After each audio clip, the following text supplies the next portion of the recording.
boxer, black boxer. White quarterback, black quarterback. White coach, black coach. That's why it's different races, cards, and games that's being played and propagated to keep us divided, because race only matters amongst us. It don't matter outside the United States because it don't exist. It's nation against nation.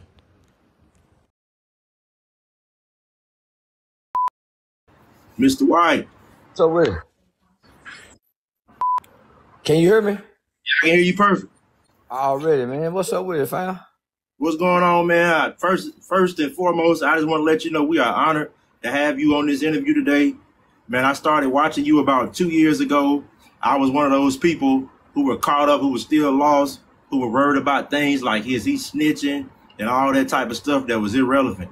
And I just want to let you know all the game that you've given, I have applied 100% of all game that you've applied, and that's how we made it here. So I just wanted to thank you, and I appreciate what you do and how you put your life on the line for our people first. Thank you. Already, man. Appreciate that, man. All right. Nigga, this the new game, homie. The internet is the new block. It's the new trap. It's the new hustle. It's the new trade school. It's the new university. It's the homie. It's nigga. It's it. So, in the future, AI go knock out probably 70% of jobs that humans can do in reality world, except like changing alternators, rebuilding transmissions. So people are naturally gonna be economically slaves, not necessarily where they're gonna be whipped on the back. They're gonna be slaves who can go home. They're gonna be slaves who don't have to live on the plantation. They can go home. But by such and such time in the morning, you better have your back here on this plantation working. You're gonna work for half the day. You're gonna work for half the day. You're not gonna be able to take off to go to your kids' luncheons. You won't be able to go off to go to your kids' award ceremonies. You won't be able to take off to take your kids to the doctor. If you get sick, you won't be able to get a lot of sick days, or you're not gonna be able. So it's coming to that. So if you break it down, if you look throughout America in blue collar jobs, the manufacturer sector of the job world, most warehouse jobs are working 12-hour shifts. Truck drivers are driving 16 to 18 hours sometime. So most people are working half the day. You sleeping 4 to 6 hours. That's a slave life. But we don't see it as that, right? So at work, we're slaves. When you log on to social media, you turn into a digital slave because you're on here and everybody is making money off of your labor, your intellectual property, your time, your energy, your pictures, and your posts, and you don't get nothing in return. So most people are digital slaves when they log on to here because they don't know how to tap into the monetization. And this is a multi-trillion-dollar industry just by you logging on, all the advertising, all the commercials you watch. So why not tap into each social media platform that you own and figure out how to get paid off of it? Facts. That's 100. So the first question that we have for you today is, we watch your channel on YouTube that's called Game Related Podcast. We noticed when you were doing one of your interviews, you spoke about the United Nations. If you were on the podium today speaking on behalf of black people, what would you say to the United Nations? That black people need to be identified as a nation and not a race. Because we could never get what's due to us because of our classification and how we're identified. We're not a race of people. We are a nation of people who was brought to a land and trapped in bondage and oppression, right? The United Nations says that this country owes us reparations, just like every other nation of people have got reparations. We are the only people on earth who haven't been reparated. So with that being said, there's an open seat. There's an open seat at the United Nations for us. We don't have nobody to speak for us at the United Nations. So that's the first and foremost. I would claim us as a nation. Our name is nigger. Our name is nigger. Our religion is niggerism. We have a flag. So we first have to re-identify and reclassify ourselves to the world. We are not black Americans. Black is a color. White people don't identify as really white. They go whatever German, Irish descent that they have is what they identify with, their bloodline. But we don't have a bloodline because our bloodline was mixed up by way of inbreeding, slave breeding. This baby sold that way, the mother sold that way, the father sold that way. So we don't know our bloodline. Well, Mr. Charles, do you know what steps it take to get to the UN? Somebody to buy a ticket and fight and talk. Stop trying to go to DC. Stop trying to meet with our congressmen. So that take these passport brothers, homie, who done went and done things across the country, across the world. But if we all made a cry, we all made a plea. We did it for George Floyd, and got the United Nations attention for George Floyd. Got the entire world's attention. Come on now. Yeah, so we don't have the time or the luxury to do it, but we can create a student council. There's a student council member in middle school that's running for student council. There's a young lady that's gonna graduate from the next high school graduating class. She's gonna graduate the top of the class, cum laude.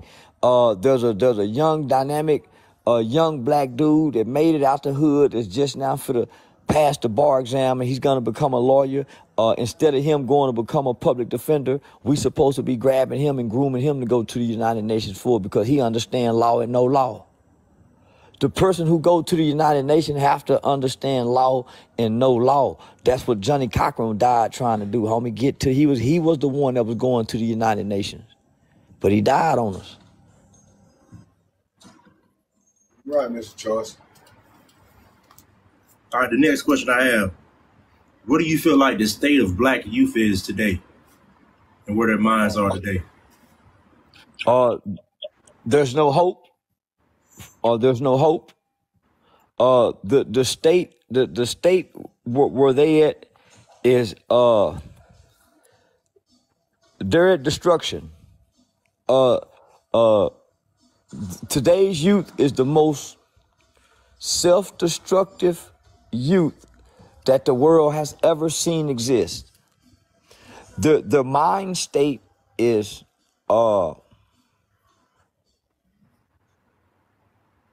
it's natural to rebel as children, as young people. It's natural to have some form of resentment toward authorities and adults during your adolescent stage. But this group of children in this era, they're not getting to make it out their adolescent stage because they're hateful children. I'm a fan just like you is a Tupac, Mr. Charleston, right? I'm a fan. I came up in the 80s just like you have. I'm a fan of Pac. When I listen to Pac, it's like he's talking about this generation of kids. I got out of that when I listened to him. He was. About this generation of kids. He wasn't talking about us. What I see now, Mr. Charles, that I don't see any black pride, and that's scary. Well, black pride. You can't have black pride if you ain't got black love. You can't have black love if you don't have self-love. You can't have self-love if you ain't get mother love, father love, grandma. You got to get some love, some form of affection. But in our race, I'm looking at our race, and I go state to state just like you, and I see our race is the state they in, the kids, the state of mind these kids are in, man. I don't think we'll make it to 2050. Well, my generation and your generation, it's something wrong with this generation of humans because they're scared. It's like the Willie Lynch syndrome is sitting in them. It's like they're scared of the youth. And I'm one of the ones who ain't scared of the youth. me and you almost the same person, but in different Uh, bodies. We got different situations. that's because we don't live in the home with them. Or the people in the home scared of them. That's why everybody else scared of them. And I witnessed that, and I see as I go, Mr. Charleston, I'm like, I'm looking at the homes, and I'm looking at the parenting. I'm like, ain't no discipline in these homes. And then when I come out in society, being that I'm an 80s baby, you know what I'm saying? I came up under love and all that, and you know, giving back and giving that and respect. Yes, sir. No, sir. When you see an adult talking, you don't talk. You don't talk back to an adult. You let the adult handle the situation. What I'm seeing self-description like you see, and I listen to these Tupac songs as regular. I'm seeing the self-description. I don't see no growth in it. And the parents ain't trying to see it. It's like everybody's caught up in this social media life. And it's just our people. Because I go around to different states. It's the Mexicans working, their kids working. I have all my friends are from international from overseas and all that. All of them are working people, working families. I got Mexican friends, Jamaican friends, Haitian friends, and all their families together. And I only see this happening to the Black Americans. That's the only people I see this happening to. So what I'm saying is, I see it's like that M Ultra, it's like it just pinned it on us. I ain't trying to say it's a race thing, but what I'm saying is it's something wrong with us as a whole people. Something's going on. And this music is not affecting these other kids. I'm going to these households where these other kids and other races are. Their kids are not acting like our kids. I think this problem came from when we was young. I heard kids used to say this, man, when I grow up, I'm not going to raise my kids like that. But then I used to go to church, and they used to always say, spare the rod, spare the kid. And now I get it. And we're in a predicament right now where the kids have no God. Nobody's teaching about God. No one wants to go to church. Everything's corrupt. Brother, did you come to preach or you gonna let me talk too? Oh, I'm sorry, sir. Fam, you left out the crack era because no other race was giving crack like us. You left out the civil rights generation when they came in and put the welfare down. They didn't do that to nobody else. You left out the fact, nigga, that we come from slavery, so we always play behind the 8 ball with everything against us when we step out the house, whether that's going from public schools to daycare. Homie, that's intentionally done against us. That's why it's only us. No other race get to talk about killing their people but us, homie. So some of these things are intentionally done to us to keep us like this. We didn't know nothing about crack, homie. Our government brought crack to our doorsteps and gave them to our mothers. Think about that, my nigga. But we didn't know that till now. Till Freeway Ricky Ross came out and they giving us Snowfall. They did that to us, my nigga. That changed the trajectory of who black people were. The crack element. Because that took our grandmothers from us. Our grandmothers started sleeping with our friends. Our mothers, all kind of stuff started happening after that to black people that had never happened before. And then after that, guess what? The kids who was born to those mothers, they came along with a new form of biological chemical warfare called ADHD, putting the kids on the psychotropic drugs while their mothers was on drugs. They did that to us, homie, if we go be real. So these are the crack babies. These are the kids that they gave Xanax to, Prozac to, Adderall to when they was talking ADHD, when they should have been talking school suspension and ass whoopings, when they took mama and them hands off our ass, my nigga. We ain't just went bad. We was done bad. We ain't just went bad, my nigga. We are not aggressive, violent people. Our brains and our nature are not even wired like that. That's why in the movie Django, they showed you the difference between a white man's skull and a black man's skull. Nigga, we not violent. We took on their nature. This is their nature. We mimicking something that we're not. We're going against our nature, homie. They are programming us. That's why it's a such thing as radio programming, television programming, and news programming. We are being programmed, my nigga. We're not being raised. They want to allow our single mothers to raise us because she got to work. They won't allow the daddy to come back in the home because it's too beneficial for baby mama to keep him out. Those are barriers and that's placed in the way because of our race. Only because of our race. So, since we know this in this information age, we got to stop looking at us and start looking at the babies and come with a strategic plan to go indoctrinate third graders, just like the gay community target kids, just like the prison system target kids. We got to start marketing and intentionally targeting third grade children, not teenagers, third graders, first graders, second graders, and indoctrinate them into what we want them to believe, just like the school system do. You fight fire with fire. Yes, sir. The next question we got for you, Mr. Charleston, is what's next? I see everyone's constantly, their mind is stuck on Joe Biden and Donald Trump. But what's next for America after Joe Biden and Donald Trump? War in America. It's inevitable that at some point in our lifetime that bombs will be dropped in America, just like every other country have had war in their country. Just like what we're seeing in Ukraine and Russia, it will be here. But the only difference is the people to do us like that is already here and planted. They've been here since the 80s. Every country America has been invaded a long time ago.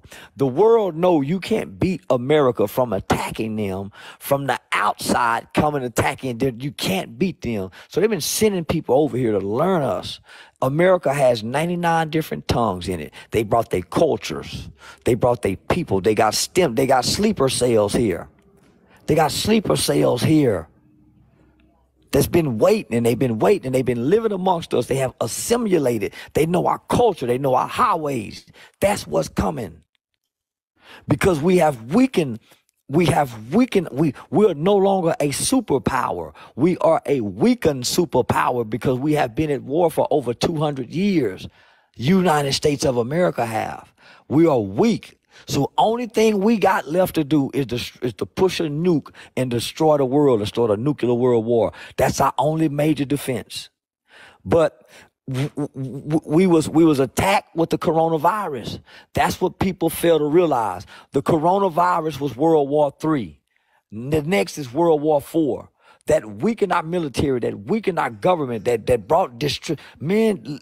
The first thing that happened when we realized what the pandemic was we shut our country down and we started passing war defense acts. If you do your research. So that's what's to come, homie. America is crumbling, is tumbling, and we're going against one another. That's where we losing it, because America is no longer united. Democrat hate Republican. Republican hate Democrat. Gay hate straight. Straight hate gay. It's too much hate in America for America to win any more wars. Great answer. Our next question is, why do you think there are more black female artists being pushed right now than black male artists? Because gangsterism is have expired. Is gayism and hoism. So there's a new spirit along in the pop and entertainment culture. There's a Jezebel spirit. Nigga, whole sell now. Gangster don't really sell no more. Gay gangster that's gayism. Gay gangster that's gayism. Young Thug introduced the gay gangsterism. Nigga wear a dress, wear this, shoot you, kill you, do what you want. He introduced that by 8 to 10 years ago. So now it's sprouted. It's a seed. The seed done grew. So who more? That's a hell of a combination, homie. So that's why you see Saucy Santana running with the city girls, talking gangster as a gay dude to a straight man, and other straight men in the industry going to go get bisexual men to get a fight together. You see this is going on? Gangsterism and gayism, homie, is now in bed with hoism. So what that breeds, homie, nothing but lust among kids. Orgy, Sodom and Gomorrah. Yeah, no, nigga, that real freaky shit that make God return. That real freaky shit that make God return, homie. So that's what we seeing. The end. Yeah. We seeing the end of mankind, nigga. That's what we seeing. Come see. All right, my next question. It's been 27 years since Tupac died. Why do you think they're coming after Keefy D now, 27 years later? Oh.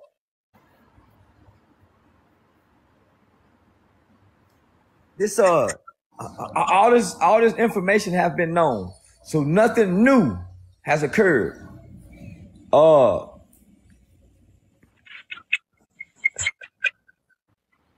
I think they playing on us. I think they playing on us, homie. This man been saying the same things, and they've been having this. The same detectives been doing documentaries, repeating the same things. So, I think it's bigger than what we're seeing, and I think they using this as a distraction for whatever reason. Yeah. I think we being distracted, homie, with the Tupac.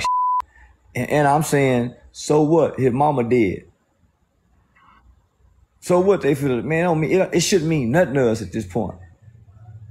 His mama gone. And they already been knowing who did it, my nigga. Homie, it ain't nothing they can't solve. It ain't nothing that they can't solve, my nigga. So they already been knowing who did this. 27 years later now, it's just some white people now. Nigga, they finna retire with a big name. They get to go out and retire, tell the Tupac story. The detectives who've been working on the case, they get to close the case. They gonna end up being promoted to a lieutenant and a captain and a one-day chief of Las Vegas Police Department because their name is gonna be attached to the Tupac murder. They're gonna get to come out and tell a whole nother movie after the murder trial is over with. So it's finna make careers and generate revenue for the entertainment industry and the Hollywood powers to be. I was thinking it was going to generate them some new income, some new movies, some new documentaries, some new hip-hop movies to make. This ain't got nothing to do with justice and solving no murder because they already knew. And they know who killed Biggie. All right, my next question is, why do you think most male celebrities like Deion Sanders, Shaquille O'Neal, Jamie Foxx, and Young Jock are required at some point in their career to wear a dress to be successful? But they wouldn't take the why? Nigga, I brought a dress, but I ain't taking that cause they think cause some of them like that dick. So they give you options, they don't force you. They lure you in. Yeah. Listen to me, homie. They give you options. They don't force you. They lure you in. They put you in situations. They take you through media training, as they would say. And in the process of media training, your gay publicist or your female publicist is gonna have a gay hairstylist. And all of y'all are gonna be staying in the same multi-million-dollar house during media training. But they're gonna keep you and the gay dude close to each other where y'all can share bathroom just in case you like gay dudes, and they can they're gonna put you in situations. So when you see these niggas in dresses and they seem like strong, straight men, they got women's, that's because they don't like they didn't want to take the this was their option. Because they don't force you, homie. They don't force you. That's why when you enter into their world, it's not by force. They don't force nobody into that world because you ain't gonna keep their secrets. If you're forced in, they give you options. Which door you want to go through? And them niggas pick their door.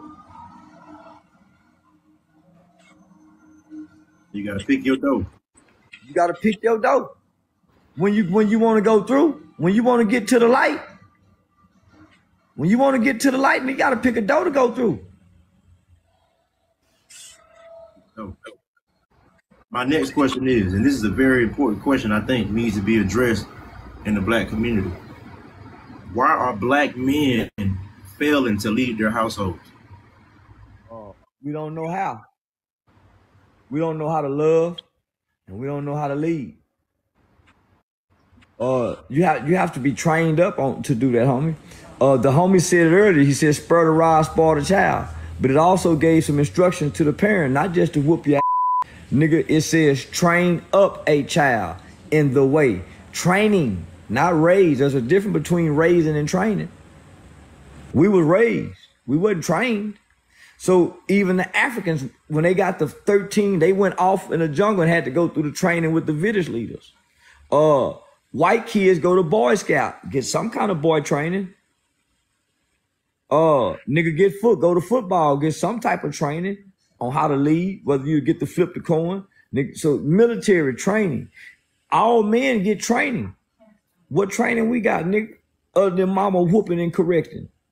And in the process of mama whooping and correcting, who you watching love mama?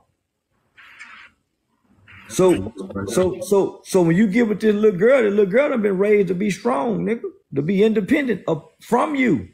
Cause they done already told her, she leave this house, don't you rely on now, mother. So she done already been raised to be independent from you. So how she's been raised not to trust you and go against you, nigga. You ain't been trained to show her. So how she go listen to you? You ain't been trained to show her. So it becomes about what y'all feel. That's why she can't trust you to lead, because it's about what y'all feel. You ain't got no training. All right, my next question is, where do you think how did the no snitching policy begin in the black community? Where'd they come from? From the gangster niggas who got the niggas who was scared of them not to, and then the niggas who was tougher than everybody, they snitch. It was the gangster niggas who put the no snitching rule down. Y'all better not snitch. Only when it came, they broke the codes. You can go back and look at all the mafia bosses who told. They was the ones who put the rule down not to, only for them to do it. That still goes on now. That's why the G niggas who tell get to come back and still be G. Come on, my nigga. It used to be, nigga didn't have to tell. If it's 4 of us, one of us go just take it for all of us. And we did that because I know you gonna look out for my kids. You gonna go make sure mama trash taken care of, and you gonna put a little something on my books. Yeah, you might fuck my woman, but nigga, you gonna do this for me. Them rules and codes of ethics don't exist no more. Where nigga, I can raise my hand and say I did this so all 3 of y'all can go. That's how it used to be. But the niggas came along, homie, and it's always the nigga at the top who broke the rule. It wasn't the niggas at the bottom. The niggas at the bottom stayed loyal, would sacrifice their family and their kids for the niggas at the top. The nigga at the top, when he would give up the niggas at the bottom to get off. That's why this shit don't stay. That's why it ain't no more loyalty. The nigga at the top came up with a rule that he kept breaking. So that's why it's no honor amongst thieves.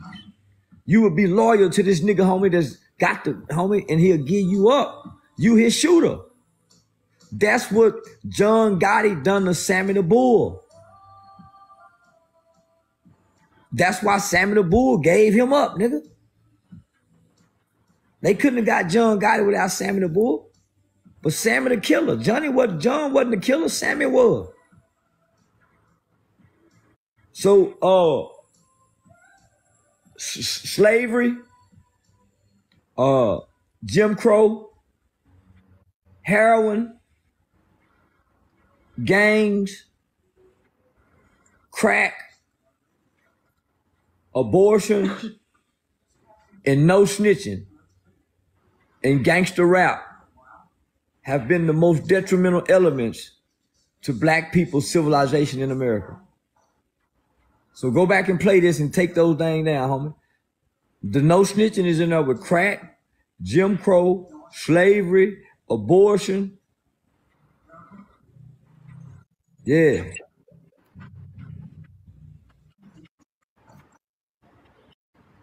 All right, my next question. What do you think happened to R&B music? I noticed the R&B music of today isn't about love anymore. Most R&B music is about breakups and heartbreak. What do you think happened to R&B music? Uh, uh, I don't hear any more love in the music. what love have left us, homie? Nigga, my niggas that kept out of here 80s, baby. Homie, all we knew was love in the 80s. It wasn't until the 90s when crack came, when love became kind of unidentifiable.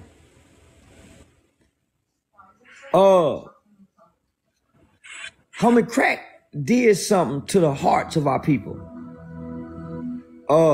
It rewired our hearts and our minds.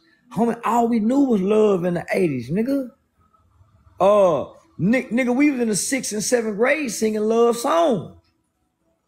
Nigga, the 90s had great love music. That was the product of the 80s. Right? So the product of the 90s is it went to more sexual in the 2000s. It became about sex. Now it evolved into angry fucking. It's angry fucking now in R&B music. It don't soothe the soul no more. It entices the desires. It don't help you. It don't help you give you the words to mend a broken relationship. It don't give you the tune and the sound to help mend a broken heart. It don't help you figure it out no more. Nigga, the love song used to help you figure it out. Well, nigga, you used to could take a love song and take some of the words and turn them into a sentence in a conversation and talk to your woman and it sound like you saying it. You can't do that no more. If you do that now, y'all gonna end up just. So if you look at the R&B, on top of what we see in rap, what we seeing with homosexuality being propagated and promoted to children, and not being discreet about it, it's more like a lust spirit that America is being bred to have, where everybody just gonna be having in the future, just like Sodom and Gomorrah. And what's that's gonna end up happening? The older perversion people is gonna go back to like the 1920s when a 30-year-old man wanna have a 15-year-old wife. That used to be legal in America. Go back and watch Color Purple. Motherfucker brain, because we're going back to being poor again. This country is not being born rich again. So imagine the rich man, because we worship and idolize rich people. Imagine a rich man showing up in the ghetto. He want the poor woman's 16-year-old daughter. He give her $100,000. R. Kelly did it. Good for you. Come on now. But imagine when the conditions get worsened, because America is going to the rich and poor status. It won't be no more in between. Nigga, either rich or you're poor in 20, 30 years. It won't be no in between. And so that's why you starting to see they'll take Dwayne Wade's son, rather than promoting him when he was his son, where he can be a prideful young man. They helping him be a prideful young woman. They promoting him as the girl. But when he was a little boy, they wouldn't tell us nothing about him. When he was trying to be a boy, what if they would have promoted him with what he was trying when he was trying to be a boy? When he thought he was a boy. Imagine what kind of boy he could have been had they gave him the light then. They made it popular for him to be a girl. Come on now. Do you think all sports are rigged? Yeah. Because the gambling that goes behind sports and in the underground world supersedes what the players make. Vegas got their hand in everything, my nigga. We saw that with that fight, and I didn't even watch the fight, but just the aftermath of that fight. Homie, yeah, made you go watch the fight and see. So, I gambled for a while with the parlays. And I also took a quantitative statistics class to figure out how stats are created. Homie, they cold when they tell you it's a 3-point spread. It's a 1-point spread. And that game end up coming down to that. How can they figure that out? I just watched the game last night. They gave, who was that team who missed that field goal at the end last night? They gave them a 2.5-point spread. They scored a touchdown, and all of a sudden, instead of them kicking an extra point with time expired to be able to win by 3 points, they get a unnecessary, what it was called, unsportsmanlike conduct penalty, and they missed the field goal, missed the point afterwards, and they didn't cover the 2.5-point spread and lose by 2. That's crazy. Come on. Let me just say this. That world, that underground world, is so powerful. It got John F. Kennedy to become president. Nigga, those people helped his daddy help him become president. When Donald Trump got ready to run, those people, nigga, do what they do and shake what they shake to make things happen. They control it. They control it, homie. They bet on everything, my nigga. That world bet on everything. And you don't know the faces of the players. That's how you know it's so powerful. Hey, who you think gonna win the election? Let's go around. You think Trump gonna pull it off?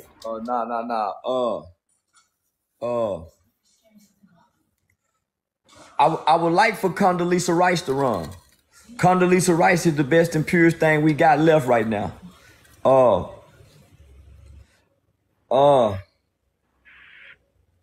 I think they gonna give us Biden again. Because Biden is a puppet. Biden is a puppet for the Ukrainians. They've been doing business over there for a long time, homie. Biden is a puppet for the Chinese, and they one of our enemies. He a puppet to them, homie. Biden is one of the oldest living government officials. Outside that other woman just died in the 90-something. He's one of the oldest living. He's been in there a long time, homie. He owe a lot of people some favors. He been in there too long. It was never designed for them to be in there that long. If you study it's social studies, it was never designed for them to be in there that long, because once you're in there that long, you become absolutely corruptible. Absolute power, absolute corrupts. So that's why George Washington and those powers to be said that we're only going to do 2 terms. Because if you're in power for so long, homie, you corrupt. And he's corrupt.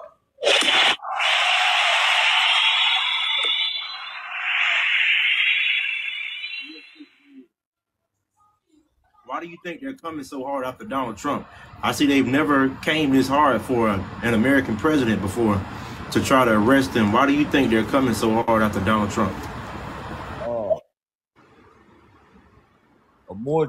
More government officials was identified, arrested and charged for child trafficking under his presidency. He's a businessman. He's the first businessman to sit at the president White House and run America like a corporation as it should have been instead of trying to run it as a country. When you run it as a country, you see what's happening. America became a corporation in the 60s, I believe. Probably earlier than that. But this is a corporation.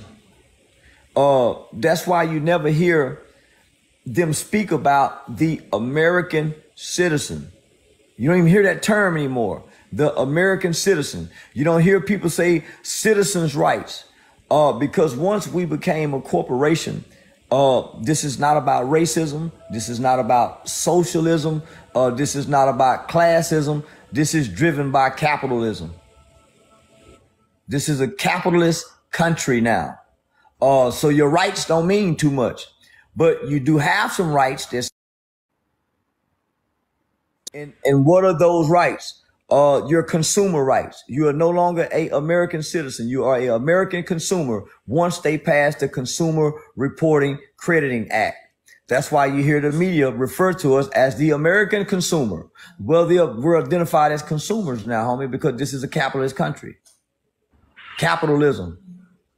We stuck on socialism and racism. Socialism is a motherfucker getting your food stamp, welfare, stimulus checks. Racism is the shit that we can't see that we think we can see. But nigga, if you tap into capitalism, you can beat racism. So they tricking us with the racism shit. That's why the black man can't create economics. If we tap into capitalism, we go start creating economics. Nigga go back to trying to sell a little dope. Nigga go start trying to hook up radios again, cut grass. But we squabbling by racism, homie. So we missing capitalism. Capitalism trumps citizenship. You got more consumer rights than any other rights in the world, homie. If you complain as a consumer, nigga, you get more for your bang and your buck than you do an American citizen complain about what rights you don't have. Because of the Patriot Act, homie, we forfeited our rights as American citizens to our government because they tricked us out of fear of terrorism. So because we agreed to have the Patriot Act, we don't have American rights anymore, but we do have rights as consumers. My next question is, the United States was sued at the United Nations in international court by Iraq for war crimes and genocide, and they were convicted. Why do you think nothing has been done about that? Who's going to tell America to do with what they conquered? Who can come make America pay for the people that they conquer and oppress? The United Nations also said that they should give us and they owe us reparation and that we are being treated inhumane and unjust in this country. They made a statement. But who go tell America what to do with they niggas and they saying niggas? We're a conquered people. What do you think they're gonna, Now go ahead, fam. I said, what do you think they're gonna do about the border? What you think about the border? The border is a play. The border crisis and the border issues is top 5 threat to black Americans. Not securing those borders, homie, is probably that's a grave threat to us. Because they don't come as allies to us. They come with their culture and their people, and that's it. Our only ally left, homie, is the white American that grew up here, went to school with us, like basketball, like LeBron James, like Steph Curry, like a little rap music. Not necessarily gotta like black girls, not necessarily want you their sister, but that's our greatest ally, homie. It ain't them foreigners. It ain't them Mexicans. It ain't them Chinese. It's the white man who love his country. That's what I said. That patriotic white boy. That patriotic white boy, that's our ally when this shit go to getting crazy. This is our land too. He brought us here. We best friends. The white man and the black man is best friend. That's why they don't get along. That's why they always getting into it. That's why they act like they hate one another, but they really best friends. Like two brothers. Go back and watch Archie Bunker, nigga, and George Jefferson. George Jefferson, nah, homie, that's the white man and the black man. They really, and that's the product of what Obama was. Obama was raised by his white racist granddaddy who had a black friend, and he sat and listened to them talk. That's how Obama learned to be who he was.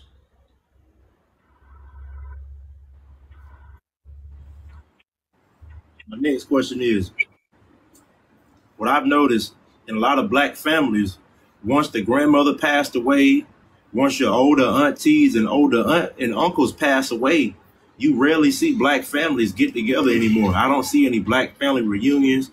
I don't see black families getting together during Christmas time or Thanksgiving time. Everybody's doing their own thing in their own household. Why aren't black families getting together anymore? But they lose their griot. The Africans call that individual the griot. The griot. Naturally, the griot is a oral historian. So Africans were oral historians. To remember everything, homie, you got to have a great mind, even when you're old. And to be able to remember different recipes, different ways, remedies, different ways to do things. So to remember all this so you can teach this, right? The reason why it dies because nobody is in the kitchen cooking when grandmama cooking during the family gathering. We show up when the food done. Nobody's in the kitchen getting the recipes. Nobody's going over there sitting at the foot of the bed talking to her, asking questions, drinking from the river of the old. Sitting at the feet of the old, nigga, picking up what they dropping down. Ain't nobody doing that no more. We shame the old now. That's why young kids think something wrong with being old, and they try to make you look bad for being old. Because we never learn to get from the old. So when grandmama gone, homie, our whole family gone, because we don't know nothing no more. We don't know who her mama was, who her daddy was. We don't know nothing about the family no more. So guess what? We lost in the wilderness when they gone. A family divided. So now we don't eat together no more. And now our children grow up in a world alone by themselves, and they once had a family, and they don't have no family no more because they lost connection by way of their parents. The grown-ups get selfish, homie, and realize that one day I'm going to be gone, man. And these kids go need each other as family so they don't feel alone in this world, homie. But because we fucked up, we drag our kids over here in the corner. When we leave this earth, they by themselves. They don't know their cousins. They don't know nothing inside their family to connect. They just vulnerable out here. Same thing we was just saying. It's like we got family members who haven't even met their cousins. We got family members who are 10 and 11 years old who are cooped up in the house who haven't even gotten an opportunity to meet any of their family members. It's like families aren't how they used to be back in the day. You know how in white families, if you got a meth addict nephew, the family still supports them. They're going to take him to rehab. But if it feels like if you have flaws in the black community, your family cuts you off. Why do you feel that? But they'll have these on and off relationship with their friends. They'll be more forgiving to their friends than they would their family. That comes from bitterness. That comes from bitterness, homie. That's the unhealed childhood trauma. When all the family is so quick to dislike and hate and not talk to one another. That's the bitterness in the family that's getting passed down to the kids. Because the kids want to know their cousin over there. The kids want to play with their cousin, but they can't go play because mama and daddy don't like each other. So that's the curse that you put on the kids. The white man don't do that. The white man don't divide the family. So when we get grown, like right now, at some point, nigga, somebody in the family got to say, man, I'm going to be the one to do this. We're going to start having Sunday dinner, such and such, such and such. At least once a month, we're going to have dinner over here. Somebody got to start making that sacrifice. Homie, I watched my mama put the family back together doing that. And right now today, nigga, every Sunday we got to be at mama house, nigga. Grandmama go be over there. And the ones that don't like each other don't speak to each other. But them kids go in their backyard and play, get on the trampoline and all that together. They don't know this is going on with the grown. They miss their cousin. These kids don't even get to meet their cousins because of beef and the cousins and the aunties and the mama that had from 10, 20, 30 years ago. What you got next, man?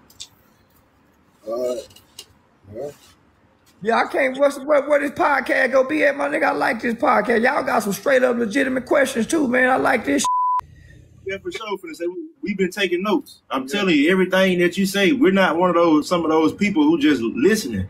I'm applying everything. I have a Schedule C nonprofit. I started my channel. Everything, every step, all the game that you gave, I'm the one of those people. I'm game related. I applied everything.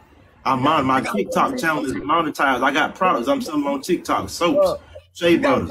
You got a nonprofit organization? Yes, sir. It's called Young for Youth. Yes, sir. I have my own nonprofit organization. I'm reaching out to the young youth in any way possible that we can help. I'm trying to get them from ages from 5 to 15. Perfect number. Perfect number. Nigga, that's a perfect number. From 5 to 15. Another thing I wanted to ask you. I was listening to the radio a couple of weeks ago, and there was a study that came. I don't know if it's from the National Child Society, but they had a study that said children who are introduced to a tablet or an iPad before the ages of 3 years old have learning deficiencies. How do you feel about that? But because it dumbs down the brain. It reduces your ability to critically think. So when you give a kid that shit, homie, the kid is soaking up. But because the phone does so much, the kid don't get to soak nothing. We had Legos to tap into that side of our brain. We had crossword puzzles to develop that part of our brain. They don't have that. They're just watching videos, cartoons, another kid. So nothing's developing and igniting the brain. So, man, it's like the little be retarded.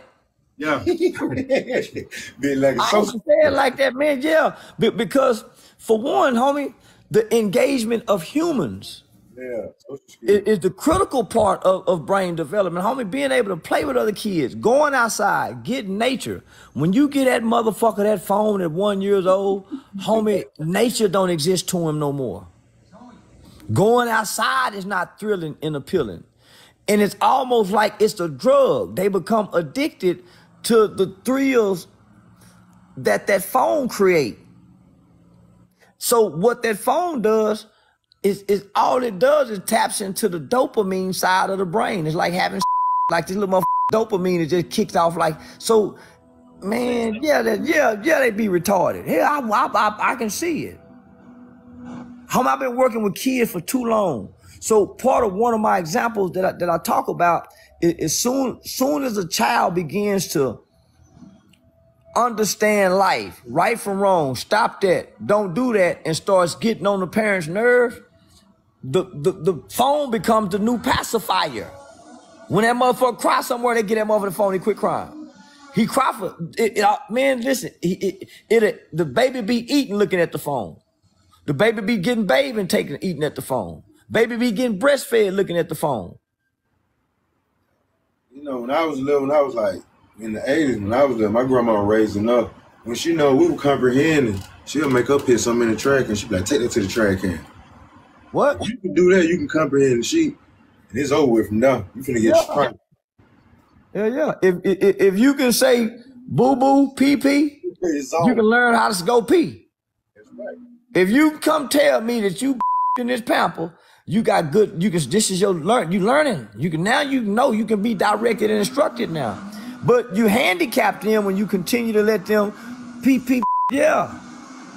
That's where Kotlin come in at. Oh, that's why it's important to give them Legos or crossword puzzles, shit they got to figure out. It's important to tell them, go in there and find it. Mama, I can't find it. Tell them where it's at and let them find it. You don't go get it. Let them get frustrated trying to find it. That's what I do with my son. My son my just grandma turned used to 5 do months. us like that. Yep. Yeah, let them get frustrated trying to find it. Then after a while, you come, let me show you where it's at. This is where then you walk them through the instructions. After you see they just can't find it, but make them exhaust their brain at first. That frustration is going to make them try to come up with different mechanisms and different ways to try to figure it out. Versus you just crippling them and doing it for them.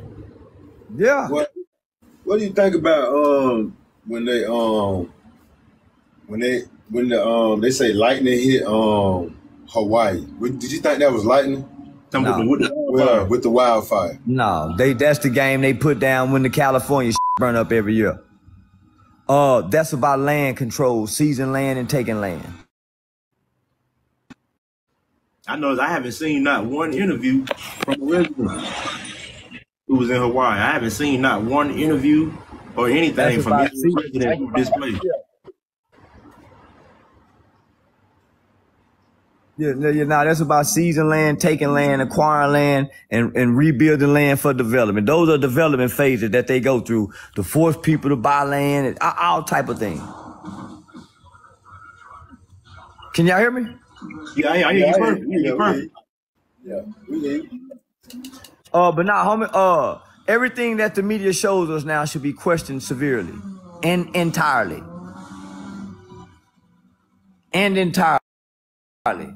If they tell us it was a shooting, a main shooting, and they don't give us a lot of details, they don't give us no background, we don't hear from his family. Why do these men? No, man. Then the shooter in Maine, he didn't even get found. They said they found him dead. Come on, homie. There are sleeper cells in this country. There are sleeper cells in this country. People who have come into this country playing like they are Americans, look like they're Americans, talk like they're Americans, but they have been trained. They have been to become an American to hurt America. So when you look at all the Americans that they showing us that's getting time for storming the Capitol, they're not even showing you half the ones that wasn't American, playing like they was American, that went in that Capitol, that got away with what they got away with. While they too busy trying to make an example about the Americans who was frustrated and did it. It was more people playing like they were Americans that wasn't Americans who stormed that Capitol too and they got away. Yes, did you think January 6th sent to the world about America? Yeah. Say that again? I said, what message do you think January 6th sent to the world about America? That America is no longer strong anymore. That America is no longer strong anymore. And it's more to come. It's more to come because that was one portion of a frustrated part of America.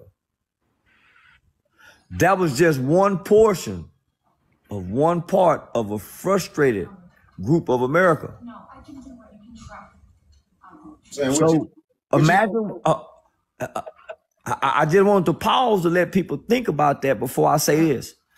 Imagine when those two groups unite, like Fred Hampton was trying to get them to do with the Black Panther Party. I was just finna say that. With the Rainbow Coalition. I was just There you go.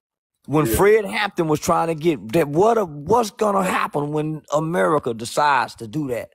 Those same two groups that seem to hate one another, that have totally separate ideologies but share the same frustrations and unite under one cause.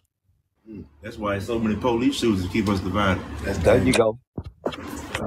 There you go. That's why it's different. That's why it's different matches. Listen to me carefully. That's why there are different matches in the entertainment world, nigga. White boxer, black boxer. White quarterback, black quarterback.